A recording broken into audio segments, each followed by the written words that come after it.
ফেলে দেওয়া জিনিসপত্র দিয়ে সুন্দর সুন্দর ক্রিয়েটিভিটি করতে কিন্তু আমার বেশ ভালো লাগে। আর এই জিনিসপত্রগুলো বানানোর পরে যখন প্রয়োজনে কাজে আসে তার আনন্দটা যেন আরো দ্বিগুণ বেড়ে যায়। বেশ কিছুদিন আগে কয়েকটা রং তুলি নিয়েছিলাম, তো রং তুলির যে প্যাকেটের ভেতরে এই ভারী কার্ডবোর্ড গুলো থাকে সেটাকে আজকে কাজে লাগাবো। হ্যাঁ, আজ এটা দিয়ে একটা জুয়েলারি বক্স বানানোর জন্য চেষ্টা করছি। তার জন্য কিছুটা নিউজ পেপার নিয়ে সেগুলোকে রোল করে প্রত্যেকটা রোলকে ওই কার্ডবোর্ডটার উপরে গ্লু এর সাহায্যে অ্যাটাচ করে দিই। এখানে লাইট পিঙ্ক কালার দিয়ে কালার করে নিয়েছি।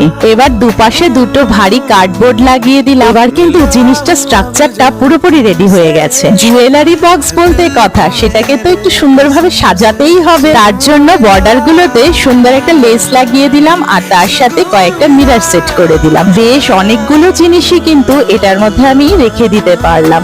সুন্দরের পাশাপাশি একটা কাজের জিনিসও হয়ে গেল।